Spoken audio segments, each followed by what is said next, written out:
إن الحمد لله والصلاة والسلام على رسول الله وعلى آله وصحبه ومن تبعهم بإحسان إلى يوم الدين أما بعد أعوذ بالله من الشيطان الرجيم بسم الله الرحمن الرحيم وأن احكم بينهم بما أنزل الله ولا تتبع أهواءهم واحذرهم أن يفتنوك عن بعض ما أنزل الله إليك فقال تعالى ومن لم يحكم بما أنزل الله فأولئك هم الكافرون وقال رسول الله صلى الله عليه وسلم إذا حكم الحاكم فاجتهد فأصاب فله أجران وإذا حكم فاجتهد فأخطأ فله أجر واحد رواه البخاري আলহামদুলিল্লাহ আমাদের আলোচনার বিষয়বস্তু ছিল দারসুল আহকাম। তো দারসুল আহকামের ভূমিকা পর্ব আমরা কয়েকদিন যাবত আলোচনা করছি।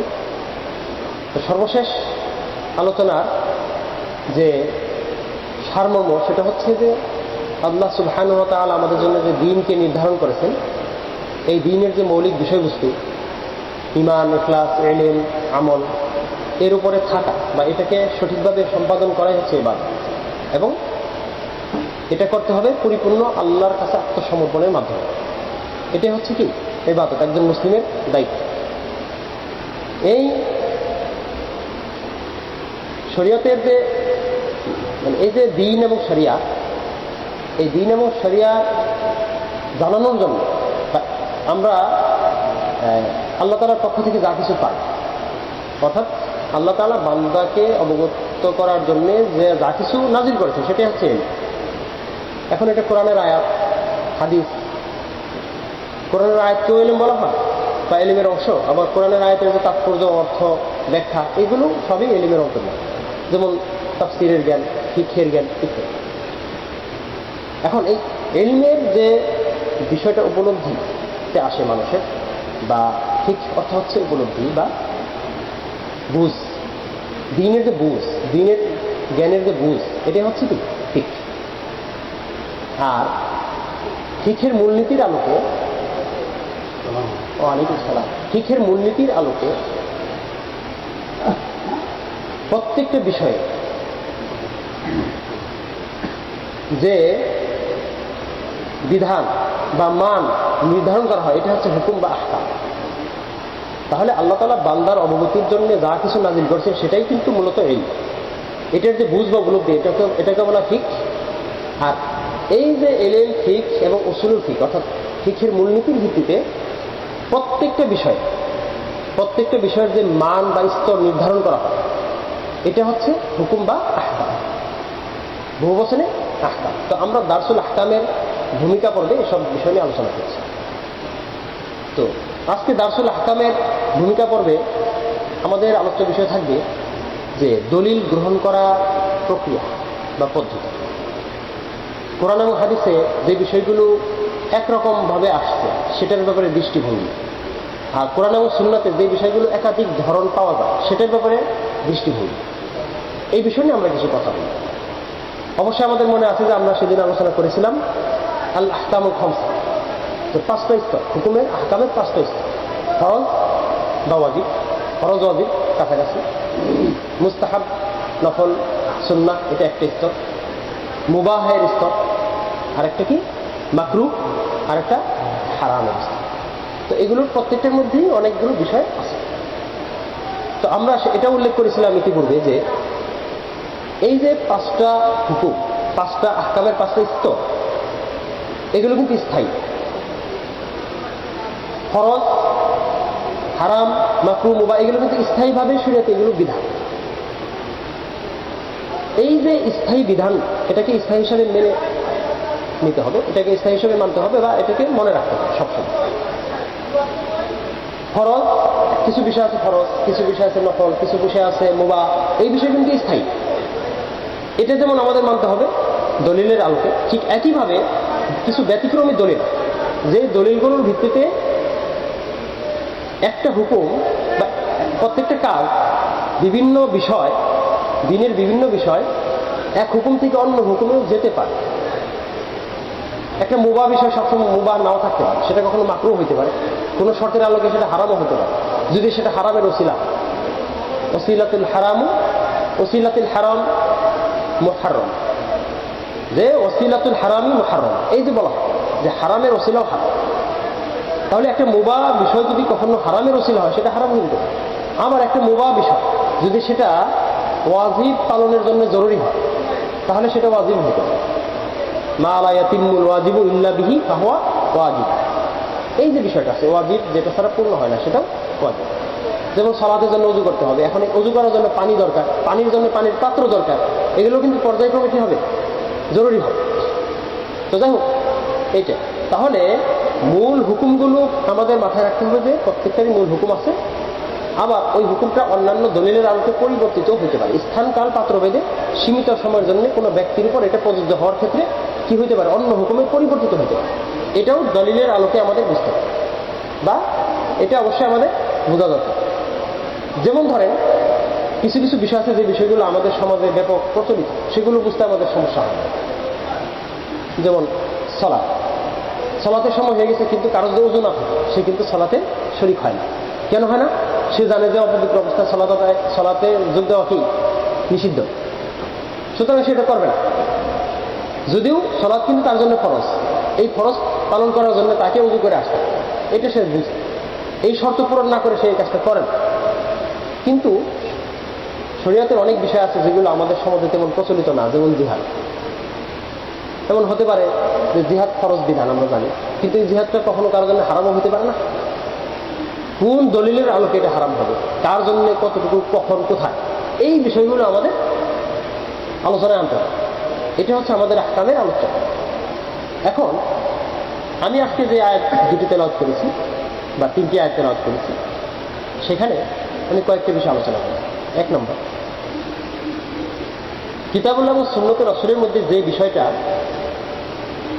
একরকম ওটাকে দুই রকম করা যাবে।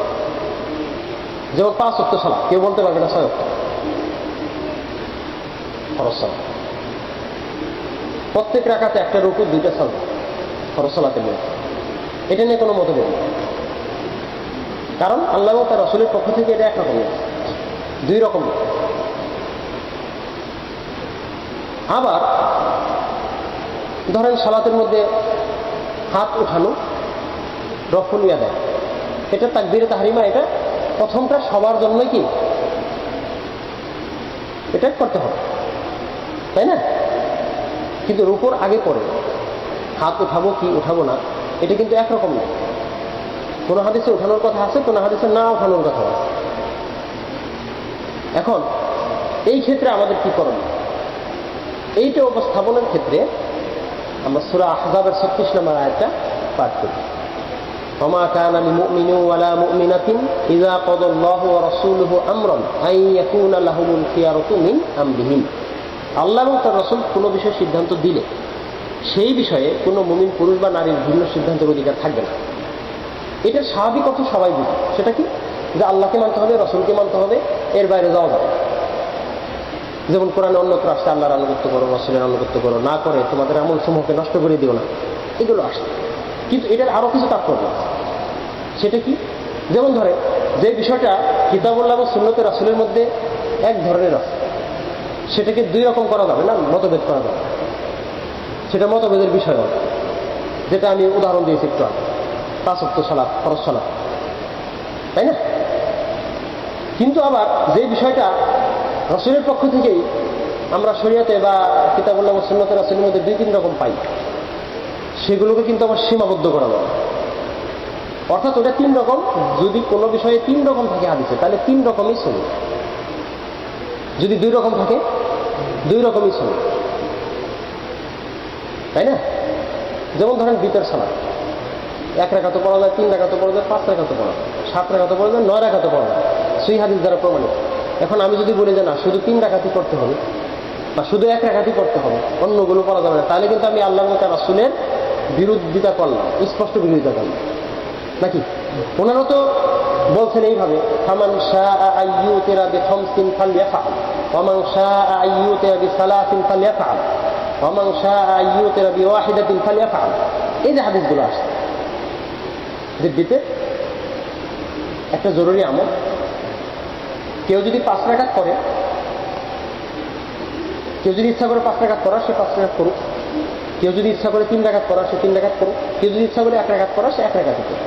তাহলে এখানে কিন্তু আমি এই হাদিসের মধ্যে 3টাই পাচ্ছি, আর অন্যান্য হাদিসে 7 এবং 9 কথা। এখন আমি ধরেন আমার পছন্দ বা আপনার পছন্দ 1 রাকাত, বা আপনি 1 রাকাতই বেশিরভাগ সময় পড়েন, আসলে সবগুলোই পড়া উচিত, এক এক সময় এক একটা করতে পারেন, সমস্যা নেই। কিন্তু আপনি যদি 1 রাকাত করেন আর বলেন যে 1 রাকাতই করতে হবে, 3 করা যাবে না, বা 5 করা যাবে না, বা 7 করা যাবে না, তাহলে কিন্তু এটা আল্লাহ এবং তার রাসূলের বিরোধিতা হবে। কিন্তু এইটাই করা যাবে। সেটা কি? ওই আয়াতের মধ্যে, ওই আয়াতের যে শিক্ষাটা সেটাই, যে আল্লাহ এবং তার রাসূল যদি কোনো বিষয়ে সিদ্ধান্ত দেন, তবে সেই বিষয়ে কোনো মুমিন পুরুষ বা মুমিন নারীর ভিন্ন সিদ্ধান্ত দেওয়ার অধিকার নেই। এখন যদি আমি হাদিসে আছে 3 রকম, আমি বললাম এইটাই শুধু, ওইটা হবে না, তাহলে আমি আল্লাহ এবং তার রাসূলের বিরোধিতা করলাম এবং তার সুন্নাহর বিরোধিতা করলাম। ঠিক যেভাবে ফরজ একরকম হাদিসে আসছে, আমি যদি 2-3 রকম বানাইতে চাই, তাহলে ওটাও কি হবে? আল্লাহ এবং তার রাসূলের বিরোধিতা হবে। সুতরাং আমাদেরকে অবশ্যই এই বিষয়টা মাথায় রাখতে হবে যে কিতাবুল্লাহ এবং সুন্নতে রাসূলের মধ্যে হুকুম আহকাম যখন আলোচনা করা হয় কিতাবুল্লাহ এবং সুন্নতে রাসূলের দলিলের ভিত্তিতে, তখন এই বিষয়গুলো আসে। তখন সর্বোত্তম নিয়ম হলো যে আপনি একটাকে পছন্দ করে করতে পারেন, কিন্তু অন্যগুলোতে নিষেধ করতে পারবেন না, যদি সেগুলোর ব্যাপারে কোনো দলিল থাকে। কারণ সেটা অবশ্যই দালিলিক, রাসূলের সুন্নাহ। আপনি রাসূলের কোন সুন্নাহর বিরোধিতা করবেন? রাসূলের সুন্নাহর বিরোধিতা করলে ঈমান থাকবে? আমল ঠিক থাকবে? থাকবে না, যদি সেটা দলিলিক হয়, প্রতিষ্ঠিত সুন্নাহ। সুতরাং আমরা কিতাবুল্লাহর দলিল অনুসারে আলোচনা করব, হুকুম আহকাম নির্ধারণ করব, রাসূল সাল্লাল্লাহু আলাইহি ওয়াসাল্লামের সুন্নাহ অনুসারে নির্ধারণ করব। কিন্তু মনে রাখবো যে যেটার ব্যাপারে কিতাবুল্লাহ এবং সুন্নতে রাসূলের মধ্যে একই রকম, 2 রকম নাই, সেটাকে একরকমই রাখ, এবং উম্মত ওটাকে একরকমই মনে করতে হবে। উম্মত 2 রকম মনে করা যাবে, মতভেদ করা যাবে। আবার অনেক বিষয় নির্ধারণের ক্ষেত্রে অসংখ্য বিষয় এরকম আছে যেগুলো পূর্ববর্তী ইমামগণ স্পষ্ট উল্লেখ করছেন, এবং তাদের মধ্যে এটা নিয়ে কোনো ঝগড়া বিবাদ হয়নি, এটা নিয়ে তাদের মধ্যে কোনো সমস্যা কখনো হয়নি। তারা এগুলোর ক্ষেত্রে অবকাশ দিতেন, সহজতা অবলম্বন করতেন। সুন্নতের একাধিক ধরন প্রমাণিত থাকলে সেটাকে তারা আমল করতেন বা অনুমতি দিতেন, কাউকে নিষেধ করতেন। তো এই যে বিষয়গুলো আমাদের সমাজে, আমরা এই বিষয়টা উল্লেখ করব যাতে করে মানুষের হুকুম আহকামের ব্যাপারে সচেতনতার সৃষ্টি হয়, মানুষ সচেতন হয়। এই বিষয়টা আমাদের খেয়াল করতে হবে। তাহলে কিতাবুল্লাহ এবং সুন্নতে রাসূলের মধ্যে যে বিষয়টা 2 রকম, যেমন রফুল আযান করাও যায়, না করাও যায়। না করার হাদিস আছে তিরমিজিতে, করার হাদিস আছে বুখারী মুসলিমে, সমস্যা কি? আপনি যেটা একটু করেন, সমস্যা নেই। তাহলে এই যে বিষয়গুলো, এই বিষয়গুলো অবশ্যই দ্বীনের বিষয় হিসেবেই দেখতে হবে, ব্যক্তিগত সম্পত্তির মতো দেখলে হবে নাকি? যেহেতু এটা দ্বীনের বিষয়, দ্বীন যেভাবে যতটুকু সিদ্ধান্ত দেয় ততটুকু, কম বেশি করার সুযোগ কারো নাই, আলহামদুলিল্লাহ। আমরা গতকালকে হুকুম এবং আহকামের বিভিন্ন আয়াত উল্লেখ করেছিলাম। এটা কি কি অর্থে ব্যবহৃত হয় বলেছিলাম, যে হুকুম শব্দটা শাসন, বিচার, সিদ্ধান্ত, নিয়ন্ত্রণ, পরিচালনা ইত্যাদি অর্থে ব্যবহৃত, বিচার ইত্যাদি অর্থে ব্যবহৃত। আর এই হুকুম থেকে আসছে কি? হিকমা। যেমন কোরআনে আসছে ওয়াইউআল্লিমুকুমুল কিতাবা ওয়াল হিকমা, তিনি তোমাদেরকে কিতাব এবং হিকমা শিখান। এখানে হিকমা শব্দটার অর্থ কি? সুন্নাহ এবং শরিয়াতের বিধিবিধান, হালাল হারাম, নাসিখ এবং মানসুখ, হ্যাঁ, জায়েজ না জায়েজ, এই যে বিষয়। আল্লাহ তাআলা এক জায়গায় বলছেন ইউতিল হিকমাতা মান ইয়াশা, তিনি যাকে ইচ্ছা হিকমা দান করেন। এটার বাংলায় বললে হয়তো প্রজ্ঞা বলা হবে, কিন্তু বাংলায় প্রজ্ঞা শব্দটা বললে হয়তো অতটা পরিপূর্ণ অর্থ প্রকাশ পায় না। হিকমা, তিনি যাকে ইচ্ছা তাকে হিকমা দান করেন। ওয়া ইউতাল হিকমাতা ফাকাদ উতিয়া খায়রান কাসীরা, যাকে হিকমা দান করা হয় তাকে প্রভূত কল্যাণ দান করা হয়, বিরাট কল্যাণ দান করা হয়েছে। তাহলে আমরা যে দার্সে অংশগ্রহণ করেছি সেই দার্সে কিন্তু আসলে হুকুম আহকামের দার্সে, হিকমার আলোচনা। তো ইনশাল্লাহ আমরা পর্যায়ক্রমে এগুলো আলোচনা করি। তা আজকে আমরা একটা বিষয় উল্লেখ করি, ধরেন জিহাদ। আমরা গতকালকে একটা আলোচনা করেছিলাম যে কোরআনের একটা শব্দ, একটা পারিভাষিক শব্দ অনেক অর্থে ব্যবহৃত হয়, যেমন সালাতের উদাহরণ আমরা দিয়েছি। আজকে আমরা জিহাদের উদাহরণ দিই। যেমন ধরেন জিহাদ শব্দটা কি কি অর্থে ব্যবহৃত? আপনি কোরআনে জিহাদ শব্দটা কখনো কখনো শুধুমাত্র দুনিয়াবি বা সাধারণ যে কোনো ধরনের চেষ্টা প্রচেষ্টাকে বোঝায়। এটা ভালো হইতে পারে, ভালো চেষ্টা হইতে পারে, আবার মন্দ চেষ্টা হতে পারে। যেমন ওই যে আসছে ওয়াইন জাহাদাকা আলা আন তুশরিকা বিমা লাইসা লাকা বিহি ইলম ফালা তুতি'হুমা। আছে না যে পিতামাতা যদি তোমাকে পিরাপিরি করে, তোমাকে জোর জবরদস্তি করে, কিসের জন্য? আল্লাহর সাথে শিরিক করার জন্য, যে বিষয়ে তোমার ইলম নাই, তাহলে তুমি তাদের কথা শুনবে না। তবে বলছে ওয়াসাহিবহুমা ফিদ দুনিয়া মা'রুফা, তবে তাদের সাথে দুনিয়াতে ভালো আচরণ করো, ভালো ব্যবহার করো। পিতামাতা যেহেতু ভালো ব্যবহার, সব ব্যবহার পাওয়ার সর্বাধিক যোগ্য পৃথিবীতে। এখন তাহলে দেখা যাচ্ছে যে অন্যায় কাজ করতে পিরাপিরি করা অর্থেও কিন্তু এই শব্দের ব্যবহার থাকতে পারে। এটা কোরআনে একাধিক জায়গায় আসছে। ওয়াইন জাহাদাকা, আচ্ছা, এটা তো হচ্ছে যে ভালো বা মন্দ যে কোনো ধরনের চেষ্টা প্রচেষ্টা, পিরাপিরি বা জোর জবরদস্তি, এই অর্থে জাহাদা এই শব্দের ব্যবহার আসছে, বাবে মুফাআলাত থেকে আসছে। আবার দেখেন এই শব্দটা কোরআনে অসংখ্য জায়গায় ভালো আমল অর্থে আসছে না? যেমন অমান জাহাদা ফাইন্নামা ইউজাহিদু লিনাফসি, যে ব্যক্তি জিহাদ করে সে তার নিজের কল্যাণের জন্যই করে। এটা মানে কি? এটার মানে তাফসিরে দেখবেন মান আমিলা সালিহান ফালিনাফসি, যে ব্যক্তি ভালো আমল করে সে তার নিজের কল্যাণের জন্য। এই আয়াতটা হচ্ছে এই আয়াতের ব্যাখ্যা। আপনার যে সূরা আনকাবুতের শেষে যায় ওয়াল্লাযীনা জাহাদু ফীনা লানাহদিয়ান্নাহুম সুবুলানা, যারা আমার প্রতি জিহাদ করে বা আমার উদ্দেশ্যে জিহাদ করে, আমি অবশ্যই তাদেরকে আমাদের পথগুলো দেখাবো, তাদেরকে আমাদের পথে দিক নির্দেশনা দিব। এটার মানে কি? এটার তাফসিরে আসলে এটা অনেক তাফসির আছে, তার মধ্যে একটা আমি যদি উল্লেখ করি, আল্লাযীনা ইয়া'মালুনা বিমা ইয়া'লামুন ইয়াহদিহিম লিমা লা ইয়া'লাম, যারা তাদের কাছে যে ইলম আছে সেই অনুসারে আমল করে, যদি তারা এটা আমল করে তবে আল্লাহ তাআলা তাদেরকে ওই বিষয়েরও জ্ঞানের তৌফিক দিবেন যে বিষয়ে তাদের জানা নেই, সেই সম্পর্কেও তাদেরকে জ্ঞান দিবেন যে বিষয়ে তাদের হেদায়েত দিবেন, মানে আল্লাহ তাআলা সেই বিষয়ে তাদেরকে জানাবেন বা হেদায়েত দিবেন যে বিষয়ে তাদের এলেন। তাহলে দেখা যাচ্ছে যে জ্ঞান অনুযায়ী, সঠিক এলেম অনুযায়ী আমল করা, হ্যাঁ, এবং এই ক্ষেত্রেও এই জিহাদ শব্দের ব্যবহার আছে। এরকম আপনি দেখবেন যে বিভিন্ন অর্থে এই শব্দের ব্যবহার আছে। আমি যদি জিহাদ শব্দের মূল শব্দটা একটু আলোচনা করি, যে শব্দটা কোথেকে আসছে, জাহাদু, এটার শব্দটা কেউ বলছেন জাহাদু থেকে আসছে, কেউ বলছেন জুহুদু থেকে আসছে, আবার কেউ বলছেন দুইটাই আপনি ধরতে পারেন। হ্যাঁ, লিসানুল আরব কিংবা অন্যান্য মৌজাম বা বিভিন্ন অভিধান থেকে আমরা এটা জানতে পারি যে যদি আপনি বলেন যে জুহুদু কিংবা জাহাদ, দুইটার অর্থ কিন্তু কাছাকাছি। কেউ বলছে জুহুদু শব্দের অর্থ হচ্ছে চেষ্টা প্রচেষ্টা, আর জাহাদু শব্দের অর্থ হচ্ছে কষ্ট বা পরিশ্রম। আবার কেউ উল্টা বলছে যে এটার অর্থ হচ্ছে কষ্ট পরিশ্রম, ওটার অর্থ হচ্ছে চেষ্টা প্রচেষ্টা। আমি যদি সবগুলোই ধরি সমস্যা নেই, কারণ আমরা কিতাবুল্লাহ বা সুন্নতে রাসূলের মধ্যে এই শব্দের ব্যবহার করি। যেমন মুনাফিকরা যে মুমিনরা যখন রাসূল সাল্লাল্লাহু আলাইহি ওয়াসাল্লামের সময় সাহাবায়ে কিরাম যখন অল্প কিছু দান করতেন বা বেশি দান করলেও তারা খোঁটা দিত, উল্টাপাল্টা কথা বলতো যে লোক দেখানোর জন্য করে, আবার কম দান করলেও তারা মনে বলতো যে কি এই দানের মুখাপেক্ষী আল্লাহ তাআলা নন, ইত্যাদি ইত্যাদি, এরকম অসংখ্য বাজে কথা বলতো।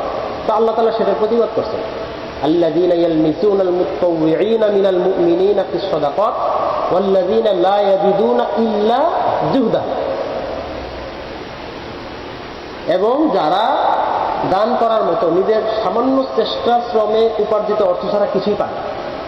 এখানে জুহুদা শব্দের অর্থ কি? জুহুদু শব্দের অর্থটা হচ্ছে কঠিন পরিশ্রম, কায়িক পরিশ্রমের মাধ্যমে উপার্জন বা উপার্জনের জন্য কায়িক পরিশ্রম, এটা কি জুহুদ।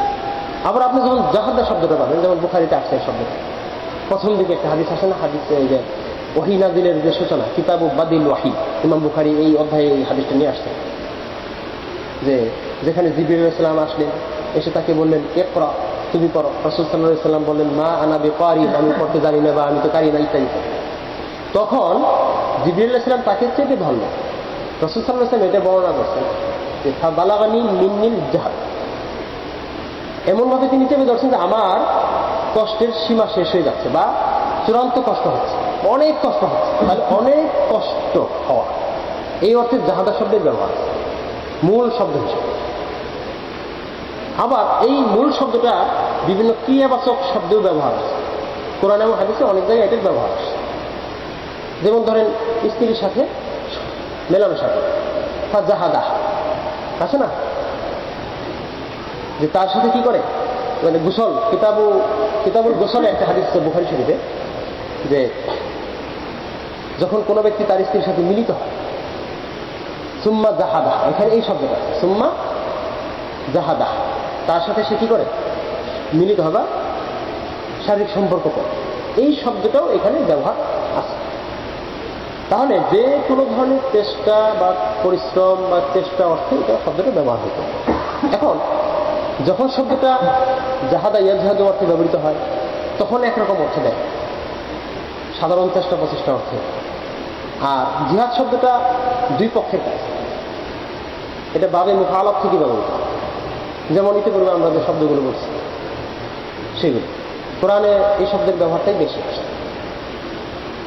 জাহিদু বিআমওয়ালিকুম ওয়া আনফুসিকুম, এই যে শব্দটা আসছে কোরআনে, যে তোমরা জিহাদ করো তাদের বিরুদ্ধে তোমাদের মাল দ্বারা এবং জীবন। কারণ কি, এটা বাইনা তরফাই, মানে দুই পক্ষের কাজ, এটা দুই পক্ষের কাজ। তো এই দুই পক্ষের কাজ হিসাবে জিহাদ শব্দের ব্যবহার। জাহাদা কিউ জাহিদ, কি করা, চেষ্টা প্রচেষ্টা করা, সংগ্রাম করা, লড়াই করা, আমল করা। তো এই শব্দটা কোরআনে কিন্তু বিভিন্ন অর্থেই আসছে। যেমন আমি যদি একদিক থেকে শুরু করি, যে সাধারণ চেষ্টা প্রচেষ্টা, যেটার উদাহরণ আমরা দিচ্ছি, সৎ আমল হিসাবে আসছে, যেটার উদাহরণ আমরা ইতিপূর্বে দিয়েছি। এলেম অনুযায়ী আমল করা অর্থে, যেটার উদাহরণ আমরা দিয়েছি।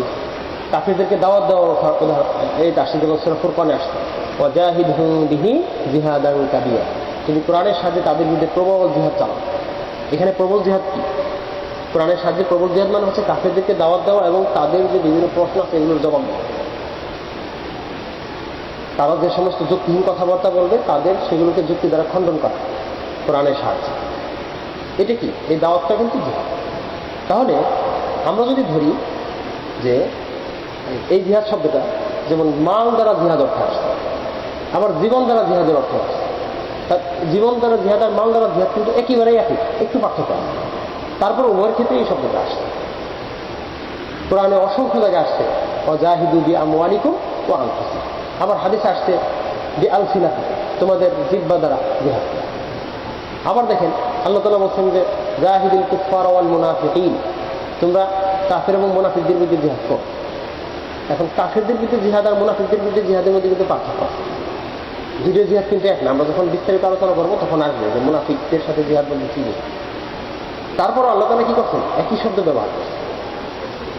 হ্যাঁ, তারপরে দেখেন পিতামাতার সেবা, এই পিতামাতার সেবা বোঝাতে কোরআনে হাদিসে রাসূল সাল্লাল্লাহু আলাইহি ওয়াসাল্লাম বলছেন যে ফাফিহিমা ফাজাহিদ, তুমি তাদের মধ্যেই জিহাদ করো। মানে কি, তাদের সেবা শুশ্রূষা করো।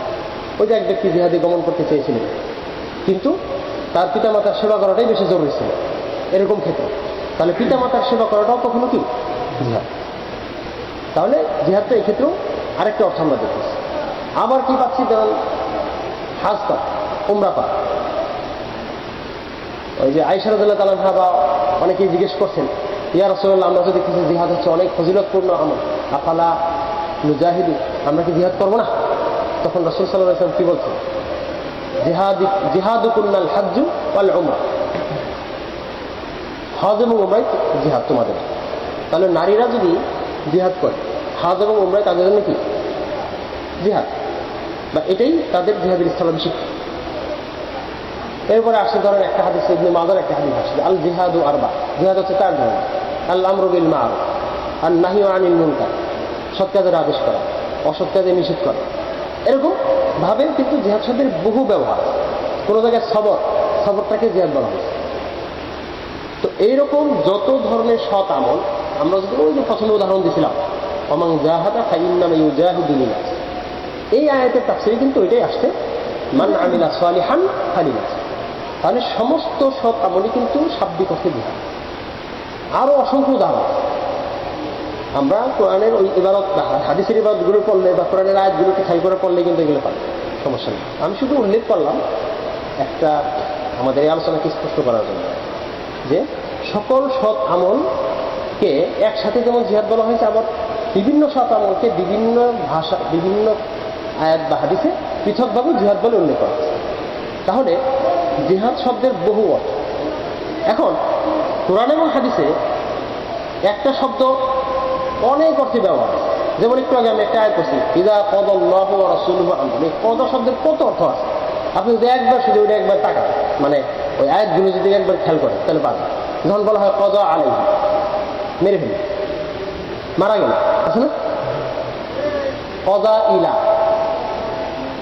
হ্যাঁ, আদেশ করা, নির্দেশ করা, বা আপনার তারপরে আপনার ওই কদা আমরান, কদা বাইনাহু, মানে এরকম কি আছে, অনেক অর্থ। এই কদা দ্বারা বিচার করা আছে, সিদ্ধান্ত দেওয়া আছে, আদেশ করা আছে। ঠিক এরকম সালাতেরও এরকম অনেক অর্থ আছে, যাকাতেরও এরকম অনেক অর্থ আছে, জিহাদেরও এরকম অনেক অর্থ। কিন্তু বিষয়টা হচ্ছে যে আমাদের খেয়াল করতে হবে যে শব্দ ধরে বসে থাকা না, ওই আয়াতে কিংবা ওই হাদিসে এই শব্দটার কি অর্থ রাসূলুল্লাহ সাল্লাল্লাহু আলাইহি ওয়াসাল্লাম উল্লেখ করেছেন, কিংবা সাহাবায়ে কেরাম রাসূলের কাছ থেকে বুঝে নিয়েছেন, কিংবা তাফসীরের ইমামগণ উল্লেখ করেছেন, হ্যাঁ, হাদিসের সারা গ্রন্থে উল্লেখ আছে যে এই শব্দটা এইখানে কোন অর্থে ব্যবহৃত হচ্ছে। এটা হচ্ছে মূল। এক জায়গায় সব অর্থ না, আবার সব জায়গায় এক শব্দ না। অনেক জায়গায় একটা শব্দ ব্যবহৃত হইতে পারে বিভিন্ন, যখন যেখানে যে অর্থে প্রয়োগ করা হয়েছে ঠিক সেই অর্থেই বোঝাটাই হচ্ছে আমাদের জন্য জরুরি। আর আল্লাহ তাআলা কিতাবটা এইভাবে নাযিল করেছেন।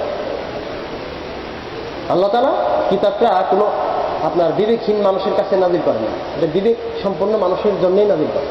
তারা এটা থেকে বুঝে নেবে, তাদের বুঝে নেওয়ার জন্য চেষ্টা করতে হবে, এটার জন্য তাদের চেষ্টা করতে হবে। সুতরাং কোরআন এবং হাদিসে যে শব্দগুলো যখন যে অর্থে আসছে তখন সেই অর্থে গ্রহণ করাটাই হচ্ছে জরুরি।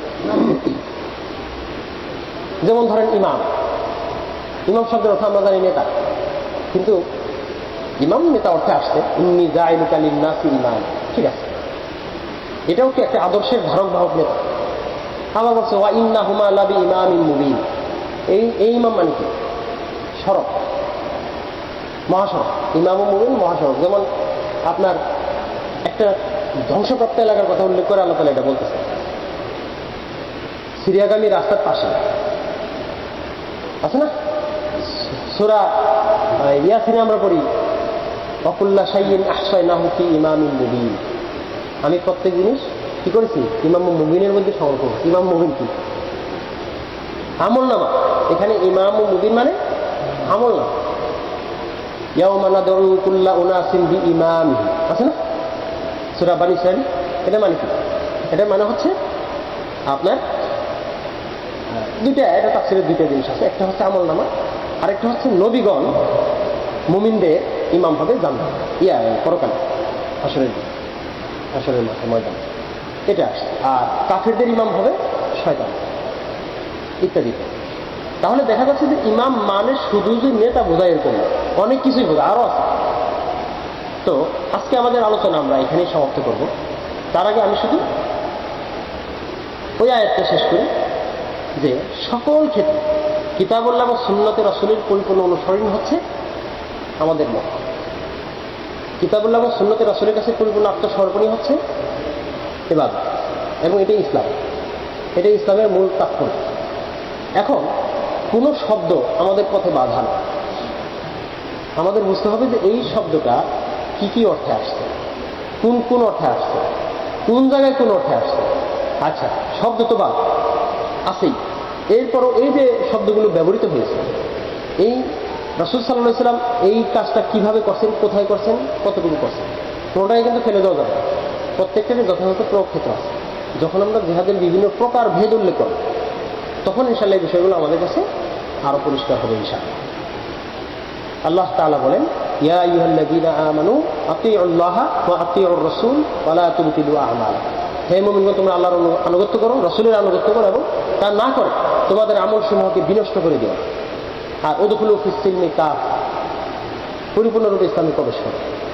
আফাতুমিনুনা বিবাদিল কিতাবি ওয়া তাকফুরুনা বিবাদ, তোমরা কি কিতাবের কিছু অংশকে স্বীকার করো, কিছু অংশকে অস্বীকার করো?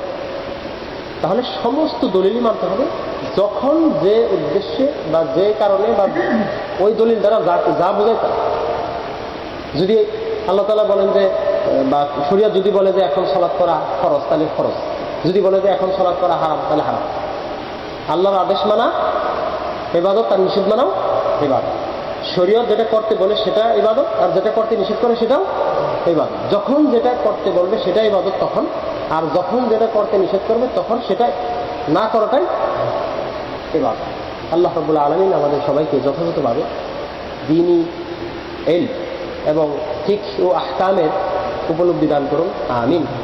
সুবহানাকাল্লাহুম্মা ওয়া বিহামদিকা আশহাদু আল্লা ইলাহা ইল্লা আনতা আস্তাগফিরুকা ওয়া আতুবু ইলাইক। কোনো প্রশ্ন আছে বিশেষ?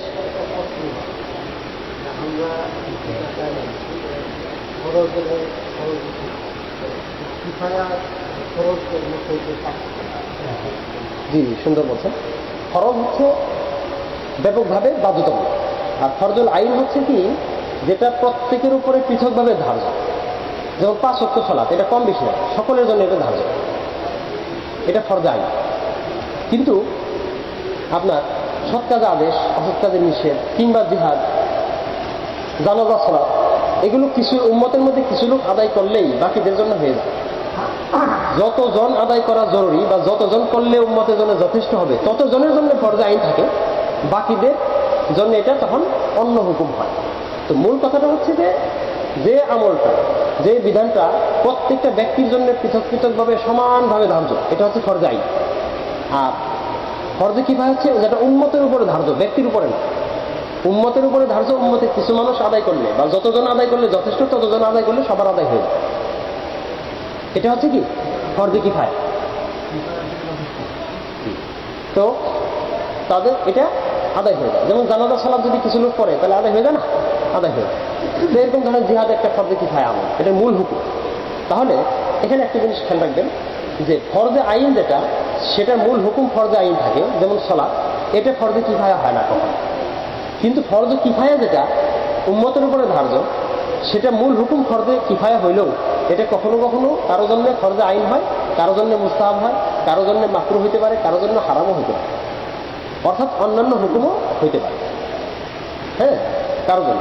কিন্তু স্থায়ীভাবে ফরজে কিফায়া উম্মতের উপরে।